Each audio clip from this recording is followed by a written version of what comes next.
Haleluya, Shalom, selamat pagi menjelang siang. Salam sejahtera bagi kita semua. Puji nama Tuhan, Bapak Ibu, saudara-saudari yang saya kasih dalam Tuhan Yesus Kristus. Hari ini, hari Minggu tanggal 12 September tahun 2021. Kembali kita akan melihat kebenaran firman Tuhan yang akan saya sampaikan pada hari ini bagi kita semua. Masih melanjutkan dengan judul yang sama, dijadikan baru setiap hari, bagian yang kedua.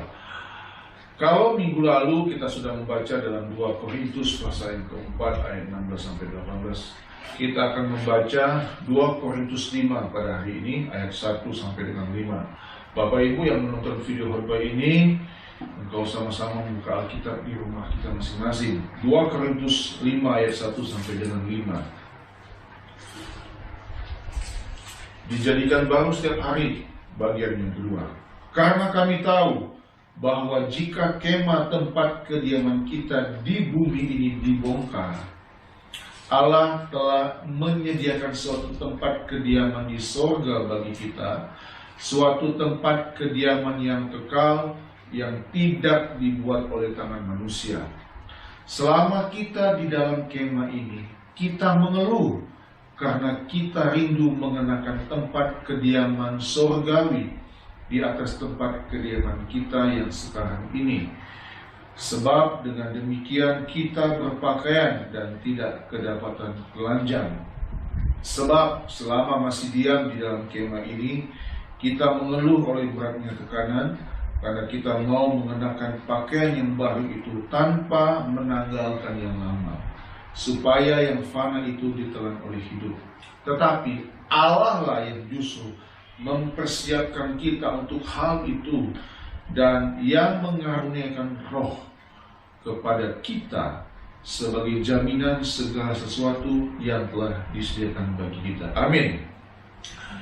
Saudara-saudaraku, ayat-ayat firman Tuhan ini masih berhubungan dengan ayat-ayat firman Tuhan sebelumnya, yaitu dalam 2 Korintus pasal 4, khususnya dalam ayat 16 sampai dengan 18.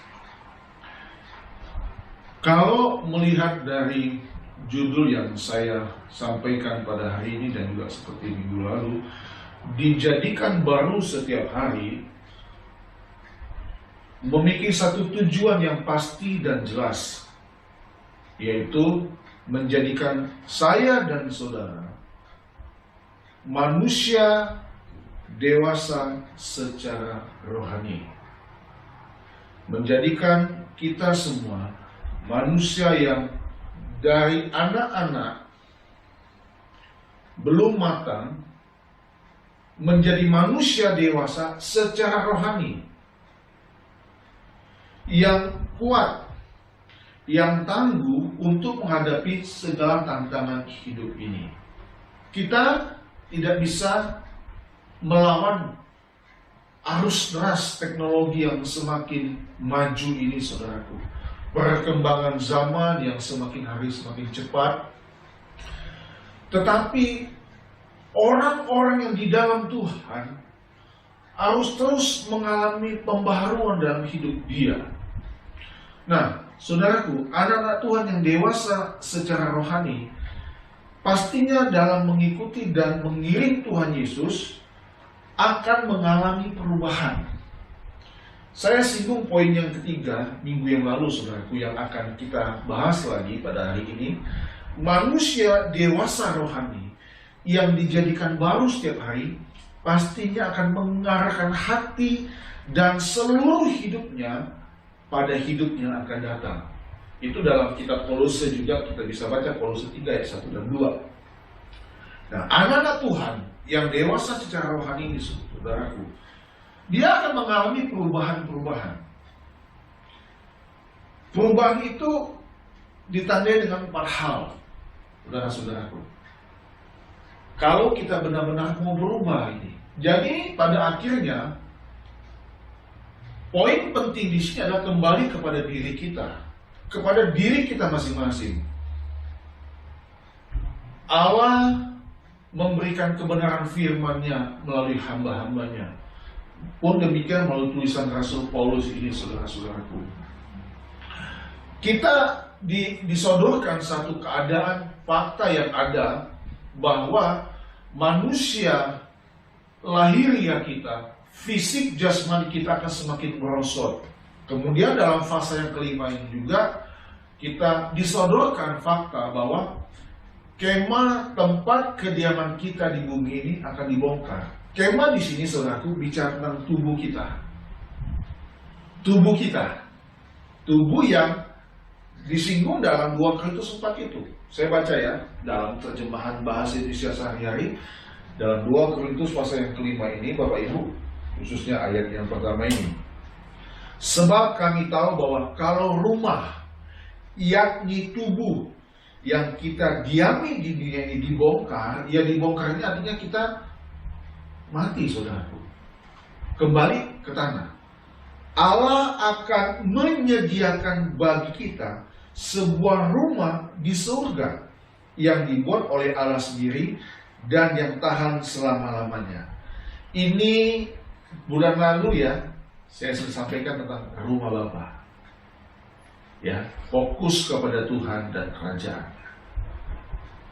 Kita melihat, saudara-saudaraku, fakta yang jelas yang tidak bisa kita elakkan, bahwa tubuh tempat kediaman kita di bumi ini akan dibongkar. Artinya kita kembali akan menjadi tanah.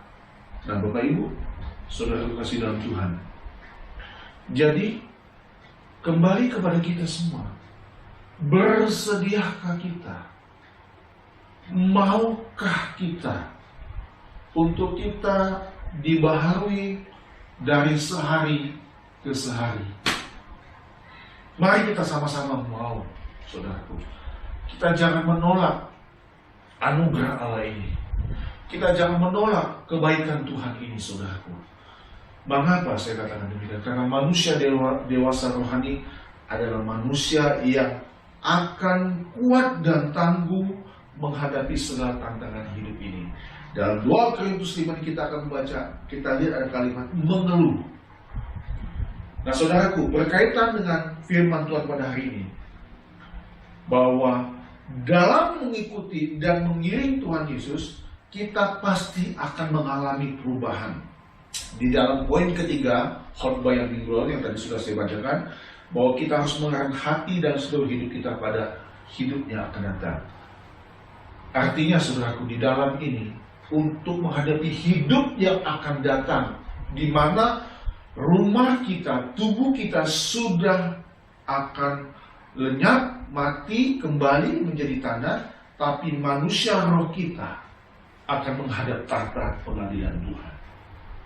Nah, saudaraku, berkaitan dengan ini, dalam kita menyikapi keadaan situasi yang sekarang ini, saudara, dimanapun kita berada, kita pun akan mengalami perubahan. Itu ditandai dengan 4 hal. Manusia dewasa secara rohani akan mengalami perubahan. Yang pertama, saudaraku, yaitu apa, saudaraku? Kita harus hidup bersungguh-sungguh untuk melayani Tuhan atau mengabdi tanpa batas. Dalam kurung saya tulis ini, tidak mencari keuntungan dalam pelayanan. Manusia rohani, manusia dewasa rohani yang dibaharui dari sehari ke sehari, hidupnya ditandai dengan hidup yang bersungguh-sungguh untuk melayani Tuhan atau mengabdi tanpa batas. Mari kita membuka Markus pasal yang ke-10. Injil Markus pasal yang ke-10. Di dalam Injil Markus pasal yang ke-10 ayat yang ke-45, saudaraku. Ayat pokok yang penting dalam Markus 10 ini ayat 45. Karena anak manusia juga datang bukan untuk dilayani, melainkan untuk melayani dan untuk memberikan nyawanya menjadi tebusan bagi banyak orang. Saudaraku, ini misi Yesus hadir di muka bumi. Misi ini pun sebenarnya, kalau kita mau jujur, kita pun terhisap di dalam misi ini. Artinya, kita harus menjalankan misi ini, saudaraku. Amanat agung. Bagaimana Tuhan datang ke dalam dunia ini bukan untuk dilayani, melainkan untuk melayani dan untuk memberikan nyawanya menjadi tebusan bagi banyak orang. Saudara, kita tidak bisa melakukan hal ini kalau hidup kita sembrono, kalau hidup kita sesuka-suka kita saja, atau hidup kita tidak sungguh-sungguh di dalam Tuhan. Kita datang ke gereja hanya sekedar saja, saudaraku. Apalagi di masa-masa seperti begini, ya. Orang kadang malas mau beribadah, apalagi mau diajar oleh firman Tuhan. Saya dari tempat ini mengajak para pendengar yang ada, khususnya Bapak Ibu yang menonton khotbah ini. Hari ini tanamkan dalam hati kita, kita mau datang dalam dunia ini untuk melayani Tuhan. Amin. Dan untuk melakukan bagian yang sudah Tuhan kerjakan dalam hidup ini, yang akan kita teruskan sampai kepada akhir zaman. Yang pertama, hidup bersungguh-sungguh untuk melayani Tuhan atau mengabdi tanpa batas. Itu panggilan hidup kita sebagai orang dewasa rohani. Kalau Kristen anak-anak tidak mungkin bisa lakukan hal ini, saudaraku. Kita masih harus diajar, diingatkan, dididik. Tapi kalau orang Kristen yang sungguh-sungguh, yang dewasa secara rohani, dia mengerti, dia memahami hal ini. Dia tahu apa yang harus dia kerjakan dalam hidup ini. Bapak Ibu, pelayanan memiliki nilai kekal yang luar biasa. Sekecil apapun pelayanan yang Tuhan percayakan dalam setiap hidup anak-anak Tuhan, kita mau lakoni itu dengan sungguh-sungguh, Bapak Ibu. Haleluya. Sebagai pendeta, sebagai gembala sidang, sebagai pekerja, sebagai pegawai, pekerjaan apapun, profesi apapun yang saudara lakoni dan saudara lakukan dalam hidup ini, kita lakukan itu untuk kemuliaan bagi nama Tuhan. Korintus juga berkata, saudaraku, apabila kita makan ataupun minum, kita lakukan untuk kemuliaan bagi nama Tuhan. Haleluya, saudara. Dan itu hanya bisa dilakukan oleh orang yang mau menjadi dewasa rohani. Haleluya, saudaraku. Itu yang pertama. Yang kedua, kita akan mengalami perubahan. Ya, perubahan dalam kita mengikuti dan mengiring Tuhan. Karena manusia dewasa rohani itu manusia yang harus kuat dan tegar. Ditandai dengan yang kedua, yaitu menjadikan Tuhan sebagai kesenangan dan kebahagiaannya. Ini yang jujur, saudaraku. Ini yang tidak mudah. Ya, tidak mudah. Saya pun benar-benar berusaha sebaik mungkin, semaksimal mungkin untuk menjadikan poin kedua ini, menjadikan Tuhan sebagai kesenangan dan kebahagiaannya. Kita buka Mazmur pasal 73 ayat yang ke-25. Mazmur 73 ayat yang ke-25. Siapa gerangan ada padaku di sorga selain engkau? Selain engkau tidak ada yang kuingini di bumi. Kalau saya juga boleh baca di dalam terjemahan bahasa Alkitab sehari-hari, saudaraku, kata yang ditulis dalam Mazmur pasal ke-73 ini ditulis demikian juga. Ayat 25. Siapa yang kumiliki di sorga kecuali Engkau? Selain Engkau tidak ada yang kuinginkan di bumi. Saudara, hidup kita sudah direbut oleh Tuhan. Jadi kita berusaha semaksimal mungkin mempersembahkan hidup kita dengan segenap hati kita. Paulus katakan dalam kitab Roma, persembahkanlah tubuhmu sebagai persembahan yang hidup, yang kudus dan yang berkenan. Itu adalah ibadahmu yang sejati. Manusia dewasa rohani yang dijadikan baru setiap hari ditandai dengan menjadikan Tuhan sebagai kesenangan dan kebahagiaannya. Mazmur katakan, siapa gerangan ada padaku di surga selain Engkau. Luar biasa. Saudara, hari ini kita harus bertanya baik-baik kepada diri kita. Saya pun demikian. Apakah kita benar-benar mencintai Tuhan? Apakah kita benar-benar mengasihi Tuhan? Saya khawatir, saya takut diri saya belum 100% mencintai Tuhan, saudaraku. Saya suka bertanya seperti tadi sebelum khotbah ini kita menyanyi untuk Tuhan, memuji Tuhan. Apakah aku sungguh-sungguh mengasihimu? Atau apa yang kulakukan pada hari ini hanya menjalankan tugasku sebagai seorang hamba Tuhan? Saudara, mari kita menggumuli ini. Mazmur katakan, siapa gerangan ada padaku di surga. Kita lihat betapa cintanya pemazmur ini. Selain Engkau tidak ada yang kuingini di bumi. Jujur saudaraku, kadang-kadang kita tidak menomor satukan atau tidak mengutamakan Tuhan. Jujur, mari saya ajak kita merenungkan kebenaran firman Tuhan pada hari ini, saudaraku. Kalau kita mau menjadi manusia dewasa rohani, selain Engkau tidak ada yang kuingini di bumi. Masih adalah yang kita ingini di bumi, saudaraku, di luar kehendak Tuhan. Saya mengatakan ini bukan berarti kita tidak boleh punya harta kekayaan. Saya mengatakan ini bukan berarti kita tidak boleh punya uang yang banyak, saudaraku. Tetapi jangan sampai harta duniawi membuat kita lupa dengan Tuhan, membuat kita jauh dengan Tuhan. Justru dengan berkat Tuhan itu menarik kita untuk kita lebih setia lagi di dalam Tuhan. Amin. Mengasihi Tuhan dengan lebih sungguh-sungguh.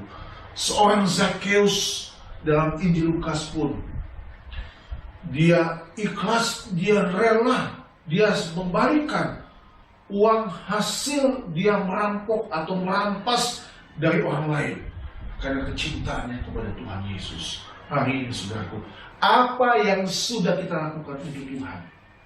Mari kita bertanya kepada diri kita. Sejauh mana pelayanan kita? Sejauh mana cinta kita kepada Dia, Raja di atas segala raja? Saya pernah berkata kepada saudara semua, jangan sampai ucapan ini, jangan sekedar kita hanya mengucap saja, mengatakan lip service kita menyayangi Tuhan, mencintai Tuhan, tapi hati kita jauh daripada Tuhan. Itu renungan yang kedua. Yang ketiga, saudaraku, dalam kita mengikut dan mengiring Tuhan Yesus, kita akan mengalami perubahan. Ditandai dengan yang ketiga, saudaraku. Yang ketiga itu tidak cinta akan uang, justru suka berbagi kepada sesama. Tidak cinta akan uang, justru suka berbagi kepada sesama. Mari kita buka 1 Yohanes 3. 1 Yohanes pasal yang ketiga. 1 Yohanes pasal yang ketiga. 1 Yohanes 3 ayat yang ke-17. Bunyi firman Tuhan berkata begini, barang siapa mempunyai harta duniawi dan melihat saudaranya menderita kekurangan, tetapi menutup pintu hatinya terhadap saudaranya itu, bagaimanakah kasih Allah dapat tetap di dalam dirinya? Saudara, kalau yang pertama tadi bicara tentang melayani, itu bicara tentang melayani Tuhan dan juga melayani sesama. Kalau poin yang kedua tadi menjadikan Tuhan sebagai kesenangan, bagian itu bicara tentang hubungan kita juga dengan Tuhan. Kalau yang ketiga ini, saudara, bicara tentang hubungan kita kepada sesama. Tidak cinta uang, tapi justru suka berbagi kepada sesama. Firman Tuhan berkata, barang siapa punya harta duniawi, punya uang yang banyak, punya harta banyak, dan melihat saudaranya menderita kekurangan, tetapi menutup pintu hatinya terhadap saudaranya itu, bagaimanakah kasih Allah dapat tetap di dalam dirinya? Mari saudaraku, sukalah berbagi, sukalah berkorban. Jangan jadi orang yang pelit, jangan jadi orang yang pendidik, jangan jadi orang yang tidak punya belas kasihan. Tuhan berkata, yang kukehendaki bukan persembahan, tetapi belas kasihan. Saudara, hari-hari ini kita sedang diuji, apakah kita masih tetap punya belas kasihan kepada sesama kita manusia. Hari-hari ini kita tidak boleh sekedar tahu beribadah, tahu berdoa, tapi menutup hati kita kepada sesama kita. Saudara, mari kita melakukan ini. Kita benar-benar memiliki hati yang penuh belas kasihan. Kita tunjukkan bahwa manusia rohani kita yang dibaharui setiap hari ditandai dengan kita tidak cintakan uang, tapi kita justru suka memberi. Yang keempat, yang terakhir saudaraku, memiliki sikap hidup senantiasa berjaga-jaga dan berdoa.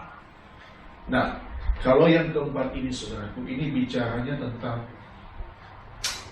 ke masa depan, masa yang akan datang, masa di mana Tuhan pasti akan datang kembali.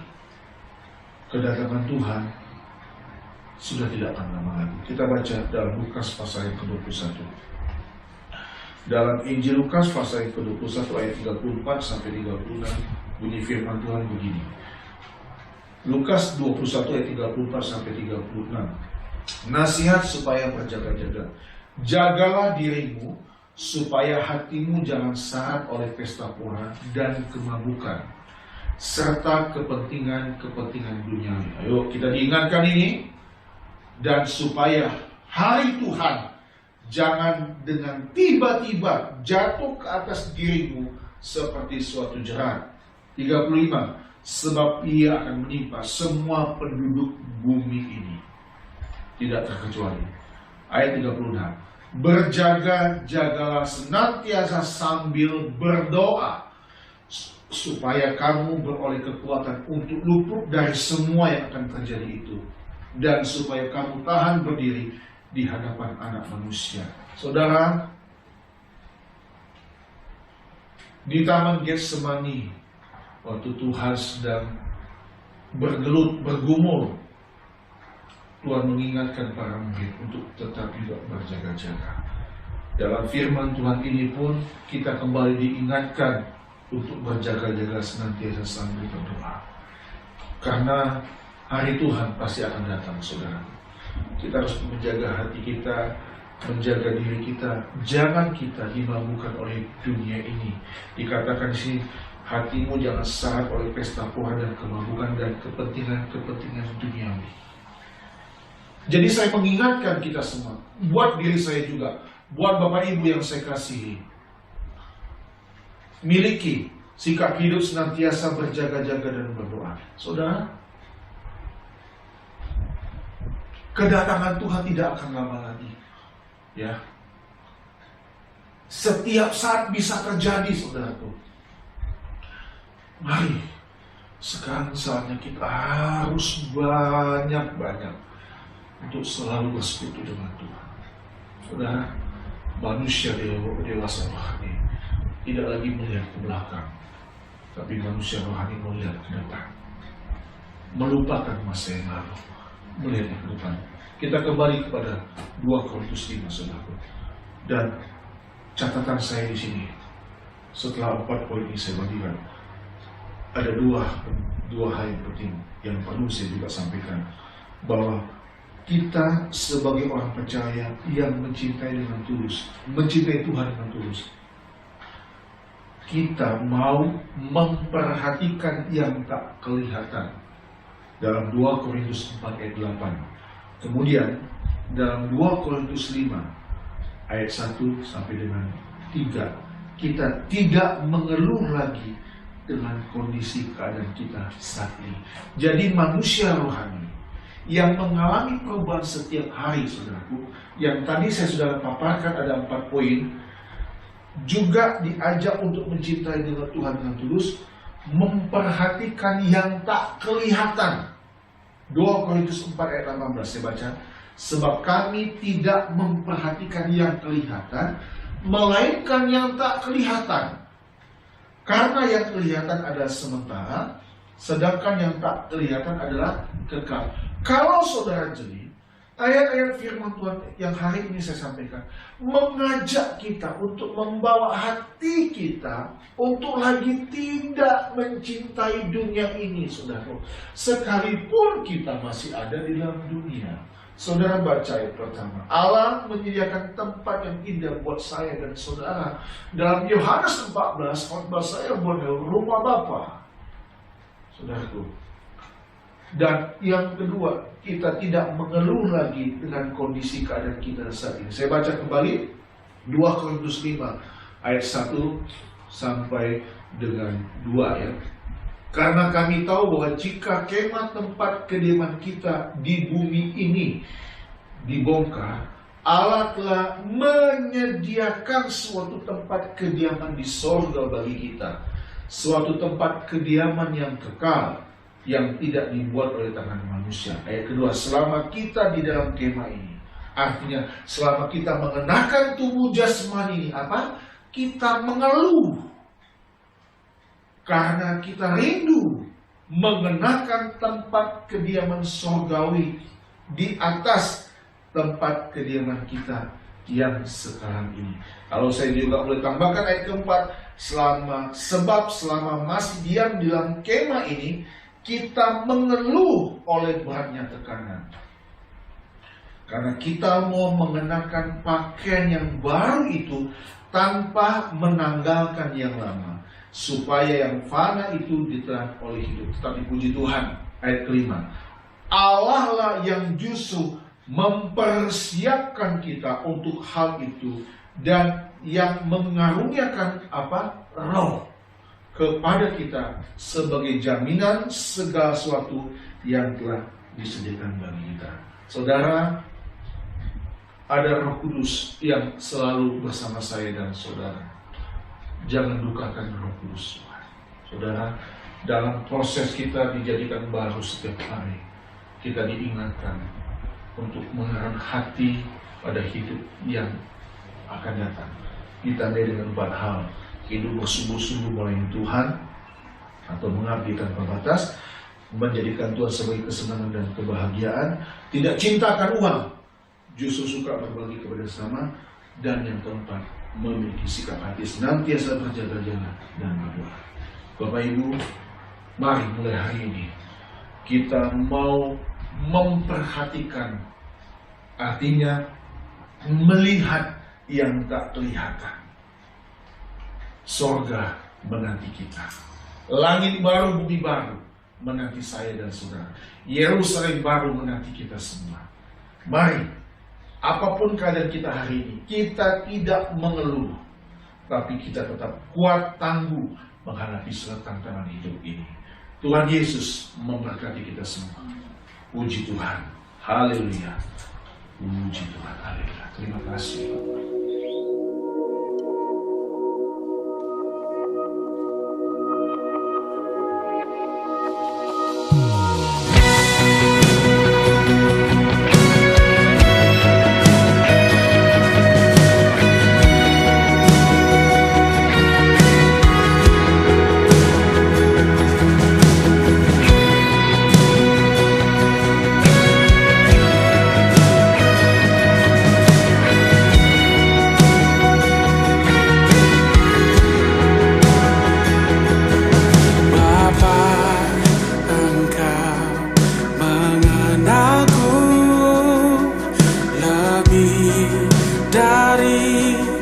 Siapapun engkau tahu ceritaku dan